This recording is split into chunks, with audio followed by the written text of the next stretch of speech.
जहां डाल डाल पर सोने की चिड़िया करती थी बसेरा, वो बोलो। जहां डाल डाल पर जो सोने की चिड़िया करती थी बसेरा, वो भारत देश था मेरा। अब वो जो भारत देश मेरा था, जो सोने की चिड़िया था, जो सोने हीरे के महल थे, अभी जरा सी नजर घुमाओ अपने चारों साइड। क्या हुआ है? क्या हुआ है? अब गीत बदल चुका है। अब गीत क्या है? देख तेरे संसार की हालत क्या हो गई भगवान, कितना, बोलो, कितना बदल गया इंसान। क्या बदला है? इंसान जो सतयुग में था, आपके सामने देवताओं के चित्र होते हैं। देवता लक्ष्मी नारायण है, राधे कृष्ण है, सीताराम है, या गौरी शंकर है, जो भी है, उन सभी को भी आप देखेंगे, आंखें जहां आप सबकी लगी हैं वहीं उनकी हैं, कान जहां आपके हैं वहीं उनके हैं, मुख जहां आपका है उनका है, हाथ जैसे आपके हैं उनके हैं, सिर जैसे आपका है वैसे ही उनका है। फिर बदला क्या है? बदला क्या है? शक्ल तो सेम है, लेकिन उनकी शक्ल में रूहानियत थी, क्योंकि उनकी अकल सलामत थी, दिव्य गुण संपन्न थे। इसलिए उनके लिए गायन करते हैं, सर्व गुण संपन्न, 16 कला संपूर्ण, संपूर्ण निर्विकारी, मर्यादा पुरुषोत्तम, संपूर्ण अहिंसक देवता। लेकिन आज जो ये गीत है, ये हालत क्या हो गई है? किसकी? इस इंसान की। गीत की अगली लाइन ये है, सूरज ना बदला, चांद ना बदला, ना बदला रे आसमान, कितना बदल गया इंसान। अब इंसान भी जो पहले था वही आज है। हाथ पैर नाक कान मुख, वो बिल्कुल ही वैसा है जैसा पहले था। अगर आज किसी इंसान को यह पूछा जाए कि 100 साल पहले के लोग जैसे थे, क्या आज के लोग वैसे ही हैं? हैं? हैं? नहीं। तो क्या हुआ है? क्या हुआ है? इंसान नहीं बदला है, पर इंसानियत बदली है। इंसानियत क्या है? आप देखो, 50 साल 100 साल पहले बिल्ली जैसे बोलती थी, म्याऊ ही करती थी ना। आज क्या करती है? आज बोंबो करती है क्या? आज भी वही बोलती है। कुत्ता 50 साल पहले जैसे भौंकता था, आज भी वैसे ही है। गाय जैसे बोलती थी वैसे ही है। पर अगर किसी को यह पूछा जाए कि 50 साल पहले वाले इंसान जैसे बोलते थे, जैसे रहते थे, क्या आज का इंसान वैसे ही रहता है, वैसा ही बोलता है? क्या कहते हैं? कहते हैं फर्क आ गया है। क्या फर्क आया है? क्या फर्क आया है? इंसान के अंदर की जो वृत्तियां थी, जो सोच थी, वो बदल गई है। इसलिए कहते हैं इंसानियत। लोग कहते हैं जी मैं भी इंसान हूं, चोर भी कहता है जी मैं भी इंसान हूं, मेरे में भी इंसानियत है। अभी उसकी नियत देखो। आज के समय में इंसानियत, इंसान की नियत, समझ आ रहा है शब्द में?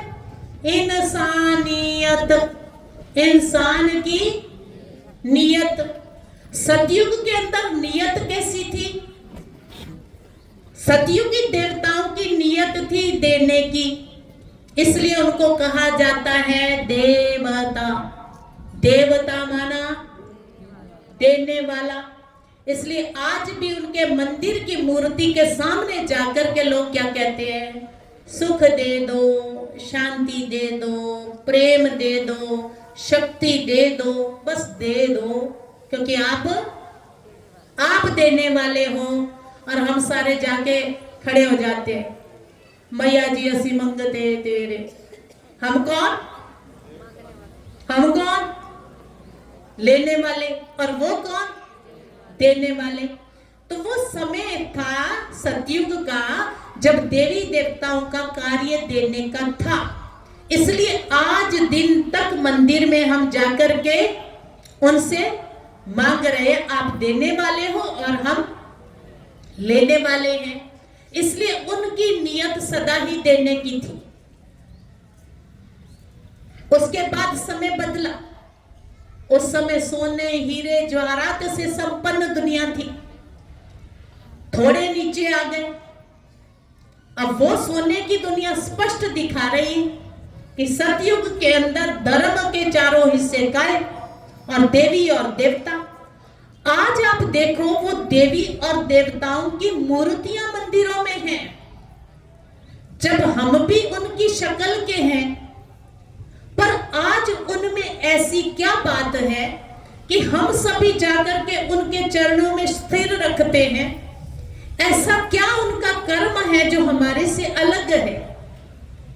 देवी और देवता एक तो देने का कार्य करते, दूसरा वो देवी और देवता पवित्र हैं। इसलिए उनकी पवित्रता के कारण हम उनके आगे जाकर के नतमस्तक होते हैं। मंदिर में जाकर के गाते हैं, आप ऊंचते ऊंच हो, महान हो, और क्या हो? तुम मात पिता हो, तुम सुख देने वाले हो, तुम शांति देने वाले हो। और खुद मंदिर में खड़े होकर के उन्हीं देवताओं के सामने अपने लिए भी कुछ गायन करते हैं। और वो शब्द क्या बोलते हैं? क्या बोलते हैं? मैं मूर्ख खल कामी, मैं सेवक तुम स्वामी, कृपा करो भरता। भाई आप कृपा करो, मैं तो कौन हूं? मैं मूर्ख हूं। अरे कोई दूसरा कह दे, ओए मूर्ख, फिर क्या होगा? क्या बनेगा? कहते तेरी कैसे हिम्मत हुई मेरे को? वो कहते अभी तो तू कह रहा था वहां पे खड़ा, कहते उनके आगे कह रहा था, तेरे आगे थोड़ी कह रहा। क्योंकि वो महान है, उनके आगे स्वीकार कर सकता हूं, तू तो मेरे जैसा ही है, तो तेरे सामने थोड़ी स्वीकार करूंगा। तो वो देवी देवता थे, और हम नीचे उतरते उतरते उतरते आज वो थी सोने की दुनिया। और उस दुनिया में नाम भी कितने श्रेष्ठ। आज की दुनिया में भी लोग अपने बच्चों का नाम उनके जैसा रख करके कितना खुश हो जाते। कोई अपने बच्चे का नाम रखते हैं राधे श्याम, राधे भी और दो देवता एक में, है ना? राधे भी और श्याम भी। कोई रखते हैं सीताराम, सीता भी और राम भी। कोई कहते हैं गौरी शंकर, है? कोई कहते हैं श्याम सुंदर। लेकिन वो श्याम सुंदर, गौरी शंकर, सीताराम, उनको देखो, और आज का सीताराम चौराहे में टून होके खड़ा, आज का गौरी शंकर बीड़ी पी रहा, कोई शराब की घूंट, कोई बीड़ी, कोई सिगरेट, कोई तंबाकू चबा रहा है। और नाम क्या है? नाम कुछ और है और काम कुछ और है।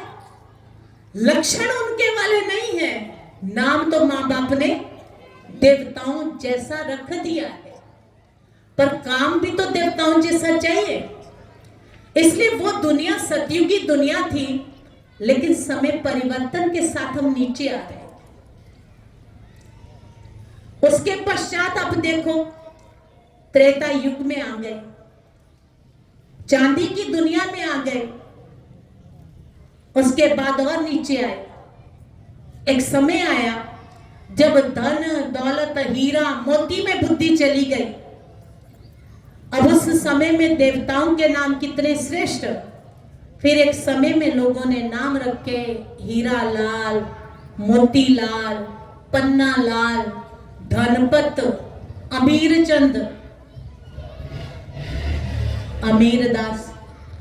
लेकिन वो बुद्धि धन में थी, कोई करोड़ी मल, कोई लखपत, कोई धनपत। जैसी जैसी वृत्तियां जाती गई वैसे वैसे समय के अनुसार चीज बदलती चली गई। हम पहुंच गए कलयुगी दुनिया में, और कलयुगी दुनिया में सोच भी कलयुगी होती गई। जब सोच कलयुगी होती गई तो लोगों को पता ही नहीं रहा कि नाम कैसा होना चाहिए। कुछ समय पहले आप देखते हैं कि लोगों का कुत्तों के प्रति भी प्यार बढ़ रहा है। हर घर में कुत्ता भी जरूरी है, साथ में बैठेंगे, साथ में खाएंगे, उसी हाथ से खुद खाएंगे, उसी हाथ से। और कई जगह आपने देखा होगा कोई कोई के कुत्ते का नाम होते हैं जोनी। इधर एक बुला रहा है जोनी जोनी, उधर एक का बच्चे का नाम है, वो अपने बेटे को बुला रहा है, वो अपने डॉगी को बुला रहा है। कोई कहता है टॉमी, इधर टॉमी दूसरे के बालक का नाम है, उधर टॉमी। समय कहां पहुंचा हमको यही पता नहीं रहा। यानी मनोवृत्तियां कहां पहुंच गई। उसके बाद जब ऐसी स्थिति आ गई, इंसान ने सोचा ये तो गड़बड़ है। अब कई बार आपने देखा होगा लड़ाइयां भी बच जाती है। तूने मेरे बच्चे के नाम पे नाम क्यों रखा, तूने क्यों बोला, तो जान के बोल रहा है ना, कत्लेआम भी छिड़ जाती। फिर इंसान की बुद्धि थोड़ी थोड़ी चेंज होना शुरू हुई। फिर उन्होंने सोचा ये तो ठीक नहीं है, क्या नाम रखें। कहते नाम कुछ ऐसा चाहिए जिसका कोई सुंदर भाव निकले। लोगों ने कहा चलो कोई गुण होना चाहिए। किसी ने नाम रखा पुष्पा, किसी ने रखा प्रेम, किसी ने रखा शांति। लेकिन एक समय ऐसा भी था, लोग केला, अंगूरी, संतरों भी बैठी, केला भी होगी कोई ना कोई, अंगूरी भी जरूर होगी। ऐसे ऐसे नाम हम सभी ने रखे। पर आज समय फिर परिवर्तन की ओर है। ये बच्चे हो, पर तुम सभी तो अपने आप को भूल गए थे। सेम कैसे? कहते एक बार एक राजा का बच्चा था, और राजा के बच्चे को कहते एक बार भेड़िए उठा के ले गए। उठा नहीं सकते वैसे, ये समझने की बात है, क्योंकि उसके ऊपर तो बहुत सारे पैरे और राजमहल में होगा। पर समझने की बात है, बहुत साल बीत गए। कहते राजा एक बार जंगल में शिकार करने गया, तो उसने देखा एक भेड़ियों का झुंड भाग रहा जा रहा है, पर उनके साथ देखा कि एक भेड़िया ही है शरीर पे। राजमहल में ले आए। राजमहल में जब ले आए तो उसको नहलाया धुलाया, साफ कराया गया। कहते जब साफ कराया गया तो देखा कि उसके हाथ में एक अंगूठी थी, जो राजा के बच्चे होने की उसके हाथ में पहचान थी। कहते फिर पता चला कि ये जो बच्चा गुम हो गया था, ये तो वही बच्चा है। अब राजमहल में खुशियां तो गूंज गई कि राजा का खोया हुआ बच्चा मिल गया है। अब उसको राजमहल में रख दिया। अभी पर वो भेड़ियों के बीच में रहते रहते कैसा हो गया था, कैसा? अब उसको राजमहल में रखा तो वो तो चीजों को काट रहा है, फाड़ रहा है। अब राजा ने कहा है तो राजकुमार, पर लक्षण तो सारे। अब क्या किया जाए? अब कहते उसके ऊपर एक व्यक्ति नियुक्त किया गया, जो उसको रोज ये याद दिलाता कि तुम तो राजकुमार हो, तुम तो राजकुमार हो। ये कहानी किसी एक राजा के पुत्र की नहीं है, ये कहानी हम सब की है। जो ईश्वर पुत्र और ईश्वर पुत्रियां हैं।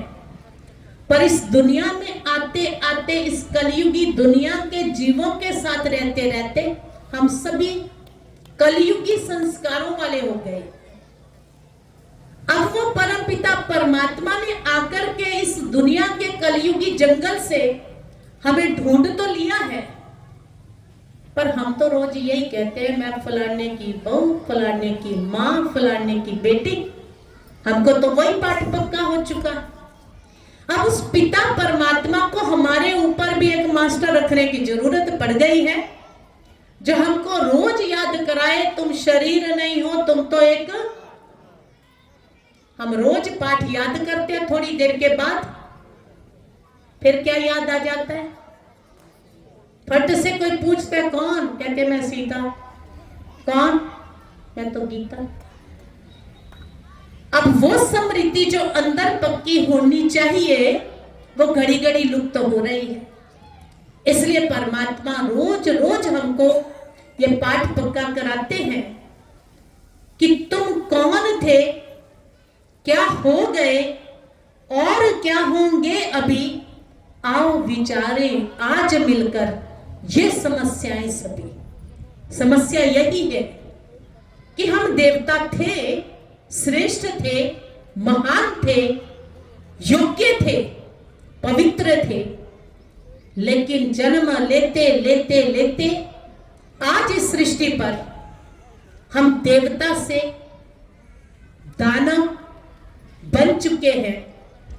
आज उसी दानव को फिर से देवता बनाने के लिए निराकार परमात्मा शिव माउंट आबू की धरणी से हम सभी आत्माओं को परिवर्तन करने के लिए ज्ञान का बिगुल बजा रहे हैं, जिसको श्री कृष्ण की मुरली कहा जाता है। वो मुरली हर दिन भगवान सुना रहे हैं, क्योंकि पक्का कराना है कि तुम वही हो जो भूल चुके हो अपने आप को। भगवान भी वही है जो पहले भी तुमको मिला था और उसने ज्ञान सुनाया था।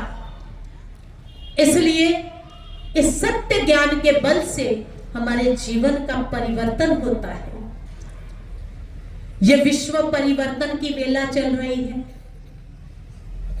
दुनिया के अंदर एक समय होता है जिसको प्रभात का समय कहा जाता है, और उसके लिए कहा जाता है प्रभात में उठ करके भगवान को याद करना चाहिए। इसलिए कहते हैं राम सिमर प्रभात मोरे मन। हे मेरे मन, तो सवेरे सवेरे उठ, और सवेरे सवेरे उठ के क्या कर, उस राम को याद कर, उस परमात्मा को याद कर। पर कौन से सवेरे में उठ करके? जिस सवेरे में परमात्मा आया है।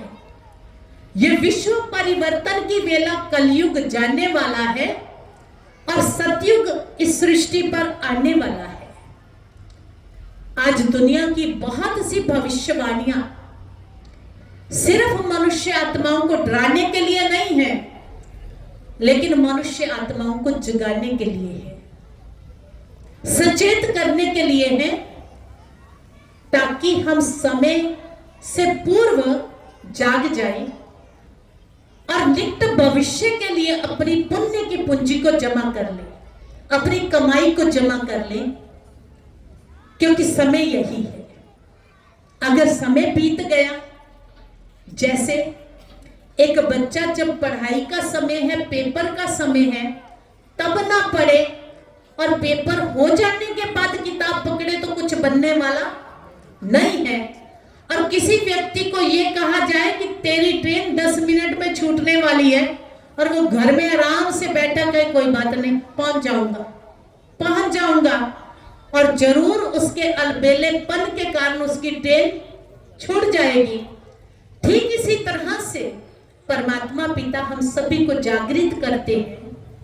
अगर हम भी अलबेलेपन की नींद में सोते रहेंगे तो समय निकल जाएगा, फिर गायब चलेगा। अब पछताए होत क्या जब समय निकल चुका होगा। इसलिए भगवान कहते प्यारे बच्चों जागो, इस समय को पहचानो, आपको कुछ छोड़ना नहीं है। दुनिया में बहुत से लोगों को डराया जाता है, अरे ब्रह्मा कुमारियों क्या होगा, अरे तुम्हारा घर बार, तुमको भाई बहन बना दे और क्या करेंगे। आपको मैं बड़ी हंसी की बात सुनाती हूँ। माउंट आबू गए, हमारे साथ एक ग्रुप गया और उस ग्रुप में एक प्रोफेसर थे जी। वो प्रोफेसर ऐसे आते जाते थे, पर उन्होंने भी कहीं से सुन रखा था ये सारी बातें जो आप बोल रहे हो। मेरे को कहते बहन जी यहाँ सुरमा कहाँ मिलता है। मैं क्या सुरमा, कैसा सुरमा। कहते जी सारे लोग कहते हैं ब्रह्मा कुमारियां सुरमा लगा देती है। तो मैंने किसी से पूछा था, कह रहे थे वहां पे एक दुकान है वहां मिलता है। मैं कहा 2 डिब्बी मेरी भी ले आना। मैं कहा मेरे को तो पता। कहते बहन जी आपने भी लगा रखा है, दादियों ने भी लगाया हुआ है।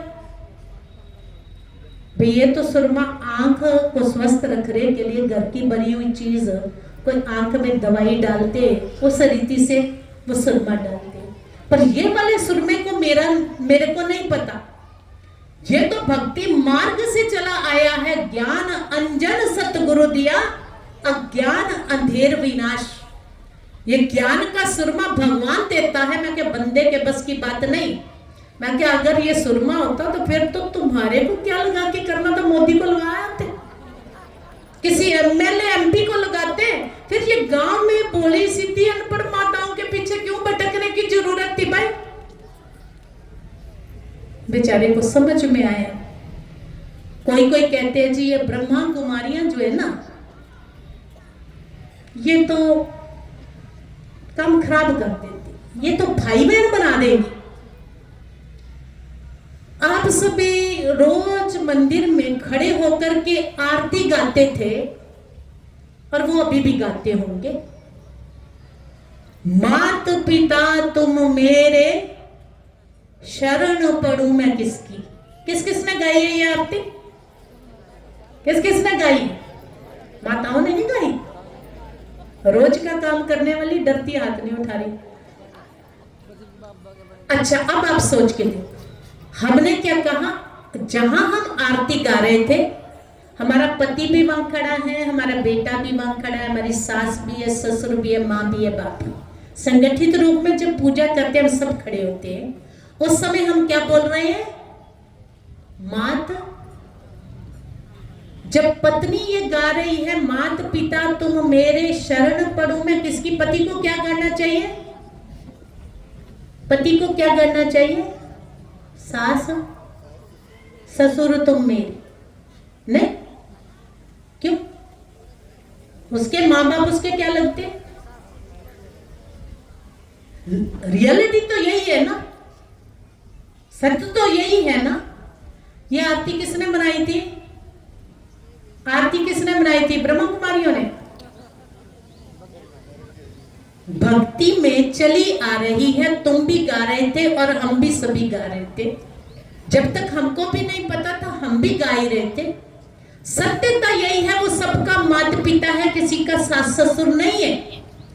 दैहिक नाते से आप पति पत्नी हैं, बाप बच्चा है, माँ बाप हैं, पर आत्मिक नाते से आप सभी परमात्मा के बच्चे आपस में क्या है, तभी तो गाते हैं। हिंदू मुस्लिम सिख ईसाई आपस में सब गाते हैं। अच्छा ऐसा क्यों नहीं गाते, हिंदू मुस्लिम सिख ईसाई आपस में सब भाई भाई, सिर्फ मेरे पति को छोड़ के। क्योंकि पति भी तो हिंदू में है, नहीं तो वो भी तो भाई भाई में ही आ गया ना, उसके लिए तो छोड़ना चाहिए ना।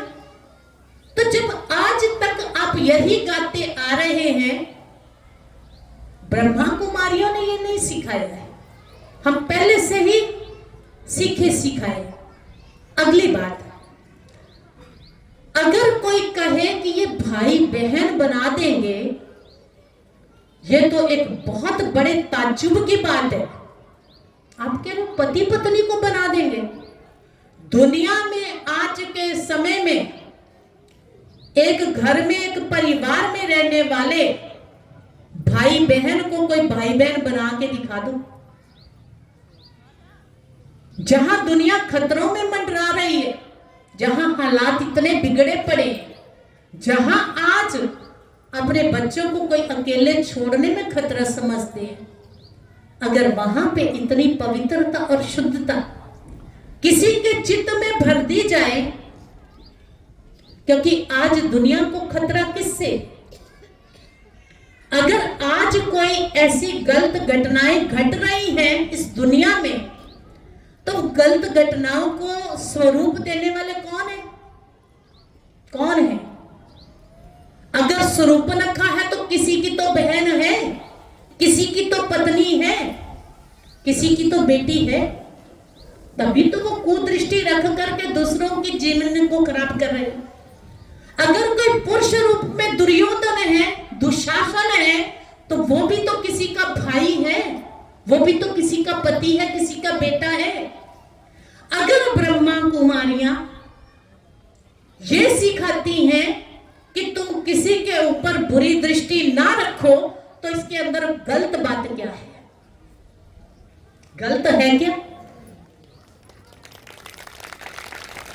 अगर ये बात गलत नहीं है तो इसको जीवन के अंदर है, एक बच्ची भी खतरे में है, एक जवान भी खतरे में है। और अगर हम सभी के अंदर परमात्मा का सत्य ज्ञान घर करे और जीवन में अगर हमारे शुद्धि प्रवेश करे, तो क्या घर स्वर्ग नहीं बन जाएंगे? आज दुनिया में तलाक क्यों हो रहे हैं? आज इतनी घटनाएं क्यों घट रही हैं? आज सगाइयां करते, शादियां करते, कल को क्या होता है जी, ये लड़की तो दूसरी जगह बुद्धि है, इस बेटे की तो दूसरी जगह बुद्धि है। भगवान यही तो सिखाते हैं, इस बुद्धि को स्थिर रखो, सेट रखो, इस बुद्धि को यहां वहां ना भटकाओ।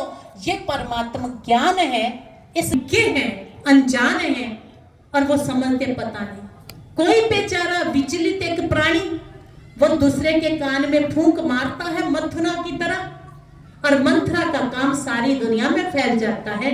और वो भी क्या कहा जाता है, अच्छी बातें इंसान को कम समझ आती है, लेकिन जो उल्टी पुल्टी बात होती है ना, वो ज्यादा समझ आती है। इसलिए हम सुनी सुनाई बातों पर विश्वास करते हैं, पर भगवान हमें कहते हैं सुनी सुनाई तो दूर की बात है, कभी कभी आंखों देखी बातें भी गलत हो जाती है। सुनी और देखी में भी 4 अंगल का फर्क है। इसलिए परमात्मा कहते पहले सुनो, समझो, देखो, अनुभव करो और फिर अगला कदम चलो। इसलिए हम सभी आत्माओं को जो पिता परमात्मा समझा रहे हैं उसको समझना है और फिर अपने जीवन को आगे लेकर के चलना है। दूसरी बात कि परमात्मा का जो सत्य ज्ञान है वो दुनिया वाला ज्ञान नहीं है, उसके हटके है। केवल मात्र परमात्मा आपको एक मंत्र नहीं दे देते हैं, 2 शब्द आप रटते रहना। परमात्मा कहते हैं ये स्कूल है।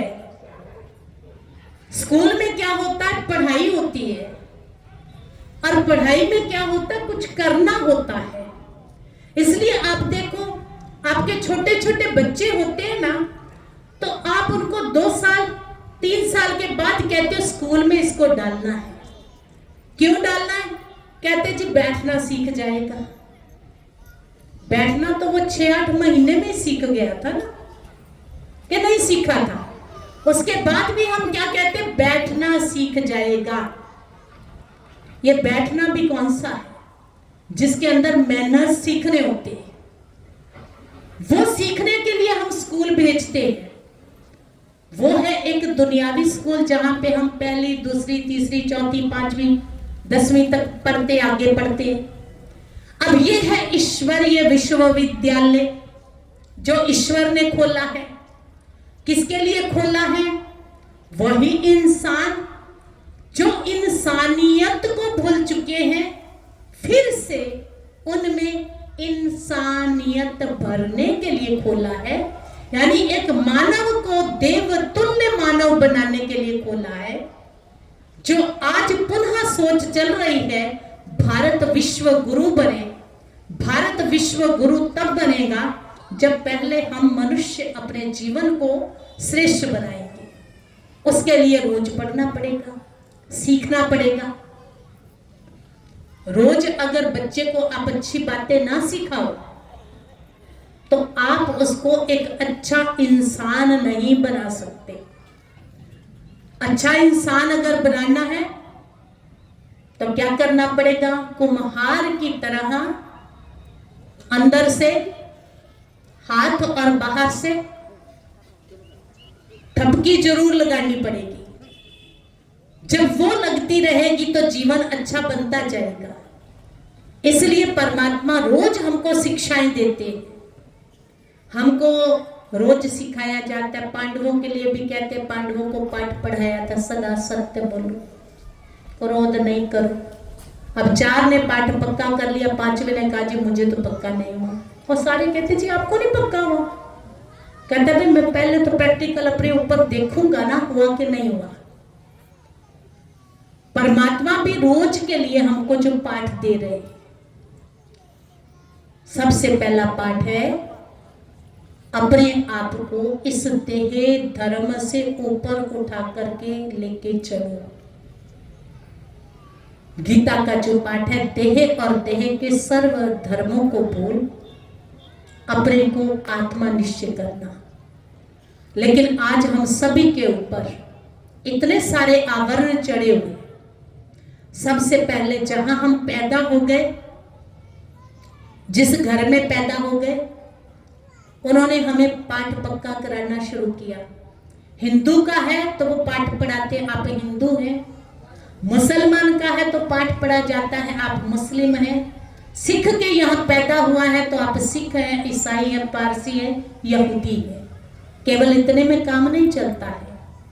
हम सभी अपने को हिंदू लिखते हैं, पर हिंदू में भी आगे बड़ी सारी वैरायटी है। आप पूछो किसी को जी आप कौन हो, तो आगे शुरू हो जाता है। हिंदू में भी आगे आगे वैरायटी है। फिर आगे हमारी जाति, हमारी कास्ट, कास्ट में भी फिर क्या गोत्र, बड़ा कुछ आगे चलता रहता है। हम कौन है जी? सुनार है। हम कौन है? कुमार है। हम कौन है? लुहार है। हम कौन है? ब्राह्मण है। हम कौन है? जाट है। ये सारे हैं तो हिंदू, लेकिन कितने सारे आवरण हैं चढ़े हुए। अब परमात्मा कहते असल में जिस घर में आप पैदा हो गए उन्होंने आपको ये पक्का करा दिया। 4 बच्चे पैदा हुए, हिंदू का, मुस्लिम का, सिख का, ईसाई का, और नर्स ने लाके सारे बेड पे रख दिए। कहते ले जाओ भाई जिस जिसका जौन सा है। अब किसका कौन सा है पहचान है? पैदा होते बच्चे की क्या पहचान है? ना मुस्लिम की दाढ़ी है, ना सरदार जी के बाल है, ना हिंदू की कोई पहचान है। अब किसी ने कह दिया भाई खून टेस्ट कर लो, क्या खून में हिंदू का किसी और रंग का, मुस्लिम का और सबका लाल ही मिलेगा? ये पहचान शरीरों के आधार से यहाँ पक्की कर दी, पर सच में हम सभी आत्माएं हैं और हम सभी एक परमात्मा के बच्चे हैं। और इस सृष्टि पर आकर के हम अपने आप को देह समझ बैठे हैं। सच में आत्मा परमात्मा की संतान है। इसी नाते से हम सभी भाई भाई हैं, एक भगवान के बच्चे हैं। तो भगवान ने इस सारी सृष्टि को रचा है, वो मालिक है, वो हमारा पिता है, और उसके बच्चे होने के नाते हम सभी तो एक ही परिवार के हैं ना। पर आज तो एक परिवार भी अपने को परिवार है ना मान नहीं रहा है। वहां भी झगड़ा झमेला है, धर्म धर्म में भी झगड़ा झमेला है, जाति जाति में भी झगड़े झमेले हैं। अब भगवान इनसे ऊपर उठाने के लिए आया है और वह सत्य ज्ञान दे रहा है। जो ज्ञान दे रहा है उसमें ही हमारा कल्याण है, क्योंकि भगवान अपने हर बच्चे का कल्याण करना चाहता है। उसी के लिए वो रोज हमको पढ़ाई पढ़ाता है, सत्य ज्ञान देता है। और जो भी बातें भगवान की दी हुई है उसी में कल्याण छिपा हुआ है। तो हमको पक्का कराता है कि जो कुछ हो रहा है वो सब कल्याणकारी है, पर इंसान को तो बड़ा दुख नजर आ रहा है। ये भी बुरा हो गया, ये भी बुरा हो गया, और कभी कभी तो भगवान को ही दोष दे देता है, भगवान ने मेरे साथ ही ऐसा, मेरे ही कर्म उसने ऐसे क्यों लिख दिए। तो ये सारे दोष वो भगवान को देता है। कहते एक बार एक व्यक्ति की भगवान से दोस्ती हो गई, इतनी दोस्ती हो गई तो उसने भगवान को कहा कि भगवान जी रोज रोज खड़े ही रहते हो, क्योंकि वो तो क्या समझता था ये जो मंदिर में मूर्ति जी खड़ी है ना, ये भगवान जी और सारा टाइम खड़े ही खड़े हैं। और उसका विचार आया है भगवान जी रोज खड़े रहते हो, एक दिन छुट्टी छुट्टी करिए जो, कोई नहीं मैं आपकी ड्यूटी कर लूंगा, एक दो दिन चले जाओ। उसने कहा कि तेरे बस का काम नहीं है, भगवान की ड्यूटी संभालना सहज काम नहीं है। वो बड़ा पीछे पड़ गया। तो कहा भगवान जी 2 दिन देखो तो सही मेरे को करके। भगवान ने कहा ठीक है चल। कहते करना क्या है? कहते बस जैसे मैं कर रहा हूं। तो उसने कहा आप तो खड़े ही हो ऐसे करके। कहते तो मैं भी खड़ा हो जाऊंगा और क्या करना है। तो कहा ठीक है। भगवान ने कहा बात एक ध्यान रखना, चुप ही रहना, क्योंकि बोलना नहीं, तूने बोल दिया तो कुछ गड़बड़ कर देगा। कहता जी ठीक है। अब वो खड़ा हो गया और देखा सवेरे से मंदिर के पट खुले और काम चालू हुआ। अब मंदिर में क्या होगा, सवेरे क्या शुरू होता है, भगत आते हैं अपनी अपनी मनोकामनाएं लेकर के। कहते हैं एक सेठ जी आए और सेठ जी अपना लगे भगवान जी की आरती पूजा करने, और खूब, क्योंकि पहले ही धन दाने संपन्न है, फिर कुछ रखा और खूब अच्छी आरतियां की और खूब अच्छा और आशाएं रखी। और आशाएं रख के आरती पूजा करके जैसे ही चले, सेठ जी का पर्स तो वहां गिर गया। अब जैसे ही चलने लगे उसको लगा कि बता दूं, पर्स गिर गया। सेठ जी बोला कि भगवान ने कहा था चुप रहना, फिर बेचारा चुप रह गया। अब थोड़ी देर में क्या हुआ, जैसे ही वो निकले एक गरीब व्यक्ति आ गया पूजा करने, और वो भगवान के आगे लगा, क्योंकि घर में खाने का कुछ था नहीं। बोला भगवान जी कुछ तो दे दो, बालक भूखे मर रहे हैं, हालत बुरी है, ऐसी हालत में कुछ तो मदद करो। और देखा कि वो ऐसे जैसे सिर झुका के माथा टेकने लगा, नीचे तो पर्स पड़ा गया। कमाल हो गई भगवान जी, इतनी जल्दी सुन ली। और पर्स उठाया, अभी वो फिर लगा रहे किसका पर्स उठा के जा रहा है, मंदिर में चोरी।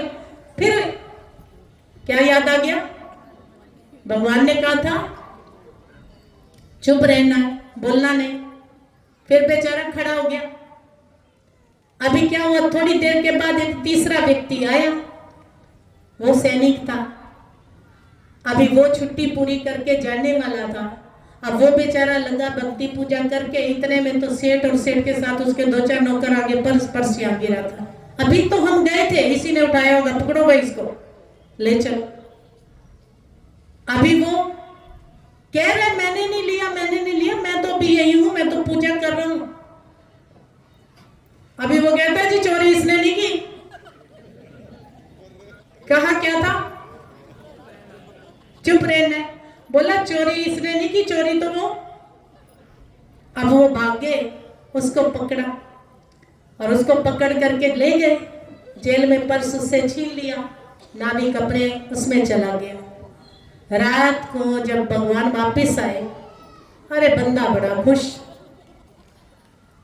उसने कहा जी भगवान जी आज तो बहुत अच्छा किया मैंने, शायद आपसे भी बढ़िया किया। तो भगवान ने कहा क्या किया, पता तो उसको सारा होगा, भगवान तो सब कुछ जानते हैं। बोला क्या किया। कहते जी एक सेठ जी का पर्स एक वो गरीब उठा के चल पड़ा था, बेचारा फंस गया था फौजी, और मैंने तो कह दिया कि उसने नहीं उठाया, पर्स तो कोई दूसरा ले गया। भगवान कहते कर दिया सत्यानाश। कहते सत्यानाश किस बात का, सच्ची तो बोला ना। बोला वो सेठ जिसका पर्स गिरा था इतना सा, वो इतना अरब खरबपति व्यक्ति, उसके लिए 10-20 हजार रुपया क्या चीज थी। और जिस गरीब के बच्चे भूखे मर रहे थे वो भोजन खा लेते, उसका तो कुछ घटने वाला था नहीं। और अगर वो फौजी को पकड़ करके जा रहे थे तो उस फौजी ने जिस नाव में जाना था उसको तो डूबने का था। अगर वो जेल चला जाता तो वो डूबने से बच जाता। सेठ का धन गरीब के घर चला जाता तो उसके बाल बच्चे भोजन खा लेते। पर तूने तो सारों का बेड़ा गर्क कर दिया, क्योंकि तुझे समझ नहीं थी। तो जब इंसान अपनी समझ को चलाता है तो वो कितनी गड़बड़ करता है। तो परम पिता परमात्मा क्या कहता है कि इंसान जो करता है वो अपनी सोच से, पर भगवान जिसके लिए जो करता है उसके पीछे कल्याण छिपा हुआ होता है, उसके पीछे फायदा छिपा हुआ होता है। लेकिन इंसान को फायदा तब नजर नहीं आता है, बहुत समय बीतने के बाद उसको अच्छाई, सच्चाई और फायदे की समझ आती है। जैसे कहते एक बार एक संत था तो उसके पास एक व्यक्ति उसकी सेवा में रहता था, बहुत सेवा करता था, बहुत सेवा। पर सेठ वो जो संत था ना, कभी कभी डांट लगा देता, गुस्सा कर देता। तो उसको व्यक्ति को ना एक दिन खिन्नत आ गई। बोला ये महात्मा कैसा महात्मा है, इसको तो मार मोर के खत्म कर देना चाहिए। उसको अंदर संकल्प चल गए और उसने सोचा ये रोज इसका मैं 3 बजे पानी भरता हूँ, इसको स्नान कराता हूँ, इसके साथ जाता हूँ, है रोज नदी पे जाते हैं, मैं क्या क्या करता हूँ इसके लिए। कहते आज तो ऐसा करता हूँ, मैं पहले से जाके बैठता हूँ, रास्ते में ही तो आएगा। अभी होता क्या है, वो रोज तो नदी पे जाता था सुबह 3-4 बजे, लेकिन वो तो झाड़ियों में छिप के बैठा, महात्मा जी आएगा और उसका काम करूंगा। उस दिन महात्मा तो गया नहीं। वो बेचारा वेट करके करके रोशनी हो गई, चल पड़ा, आया और देखा महात्मा तो खाट पे बैठे। कहते महात्मा जी आज स्नान पे नहीं गए नदी पे। अरे कहता है क्या करना था, मारने वाले रास्ते में बैठे थे। कौन बैठा था, वही बैठा था।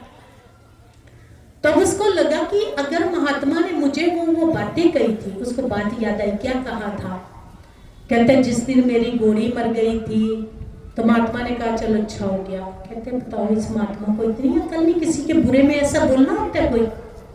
कहते जिस दिन मेरा बैल मरा था उस दिन भी इसने कह दिया था चल बढ़िया हो गया, छूट गया। तो इसने कहा कि उसने उस दिन भी ये बात कही, उस दिन भी ये बात कही, लेकिन इसके अंदर फिर कुछ राज होगा जो इसको पता है कि मारने वाले बैठे थे। वो माथा टेके कहते महात्मा जी फिर बता दो वो कौन थे। वो कहता तू ही तो था। कहते फिर उस बात के पीछे राज क्या था। कहता भाई जब तेरी घोड़ी मरी थी तो तेरी पत्नी मरनी थी। अब तेरे को बता तेरी घोड़ी ज्यादा प्यारी थी कि पत्नी। कहते जी पत्नी तो सारा घर संभाले, घोड़ी तो और भी आ जाएगी। कहते जब तेरा बैल गया तो तेरा बच्चा जाना था, बता इसमें मैंने क्या गलत कहा। कहते तूने मेरी इतनी सेवा की तो उस दुआओं से तेरे ये दुख कट गए और तू फिर भी मेरे को मारने की सोच रहा है, क्योंकि तेरी बुद्धि काम नहीं कर रही है। तो इंसान कभी कभी ऐसी बातों में भी अपनी बुद्धि को उलझा के रखता है।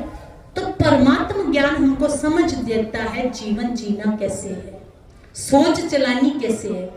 ज्ञान अच्छे चिंतन की कला सिखाता है। तुम बुराई के प्रति भी अच्छी सोच कैसे रखो। जब सोच बदलेगी तो जीवन बदलेगा, जीवन बदलेगा तो जीवन सुखों से भरपूर हो जाएगा। तो आप सभी का जीवन सुखों से भरपूर हो जाए, ऐसी कामनाओं के साथ ये मेला आपके कुंजपुरा में लगाया गया। 5 दिन शिविर चलेगा, बिल्कुल दीवार के साथ ब्रह्मा कुमारी विद्यालय है। 4:30 से 5:30 बजे शाम के समय आपके लिए ये शिविर रहेगा। आप सभी को बहुत बहुत दिल से हार्दिक निमंत्रण है, आप अवश्य पधारें। इन्हीं शब्दों के साथ ओम शांति, ओम शांति।